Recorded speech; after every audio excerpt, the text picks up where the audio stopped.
जिसे ढूंढ रहा था बाबा का बुलडोजर, उस हाजी इकबाल का साथी निकला यूपी का दारोगा। सिंघम आईपीएस अजय साहनी का एक्शन, हाजी इकबाल की नोट पे बौछ काट रहा था दारोगा। माफिया की जमीन योगी ने छीनी, दारोगा ने योगी सरकार से छीनी और कर गया बहुत बड़ा खेल। हाजी इकबाल आजम खान की तरह ही योगी की रडार पर है, वो संभल के जिया उर रहमान की तरह ही योगी के निशाने पर भी है।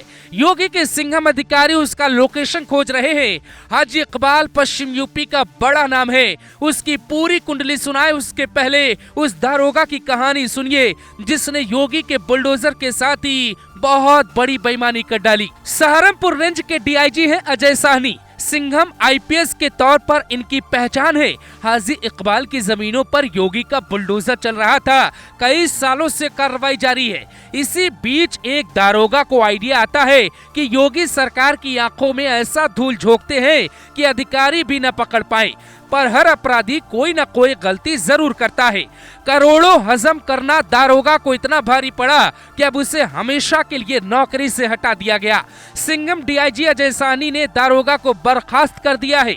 तो सवाल उठता है कि आखिर दारोगा नरेश कुमार पे इतनी भारी भरकम कार्रवाई क्यों की गई। योगी का आदेश है कि भ्रष्टाचार किसी भी हाल में बर्दाश्त नहीं करेंगे, लेकिन ये दारोगा वही करता। माफिया हाजी इकबाल की जमीन पे एक तरफ दारोगा खुद प्रशासन के साथ मिल के कार्रवाई करता, दूसरी तरफ ये उस जमीन को अपनी पत्नी के नाम करवा लेता। यानी जिस पुलिस के सहारे योगी हाजी इकबाल का नाम मिटाने निकले, वही दारोगा हाजी इकबाल की तरह माफिया बनने की राह पे निकल गया। नरेश कुमार सहारनपुर के मिर्जापुर थाने का प्रभारी था। मीडिया रिपोर्ट्स के अनुसार इंस्पेक्टर नरेश कुमार साल 2022 से 2023 के बीच मिर्जापुर थाने के प्रभारी रहे। मुख्यमंत्री योगी से इस बारे में शिकायत की गई कि इंस्पेक्टर नरेश ने अपने पद का गलत इस्तेमाल करते हुए हाजी इकबाल की बेनामी संपत्तियों में से 49.6 बीघा जमीन अपनी पत्नी राज रानी के नाम पे करा ली।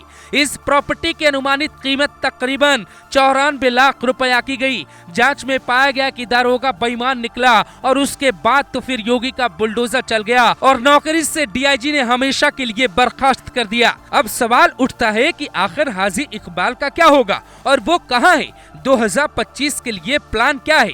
क्यों कहा जा रहा है कि इस बार साल 2025 में यूपी के 2 मुस्लिम नेताओं की जेल पक्की है, जिसमें एक नाम जिया उर रहमान का है और दूसरा हाजी इकबाल का है। मोस्ट वांटेड खनन माफिया हाजी इकबाल की आखिरी लोकेशन दुबई में मिली। दावा किया जा रहा है कि वो साल भर से वहीं छिपा है। 1 लाख की नामी गैंगस्टर इकबाल की करोड़ों की संपत्ति को कुर्क किया जा चुका है। 3 दर्जन से ज्यादा मुकदमे दर्ज हैं।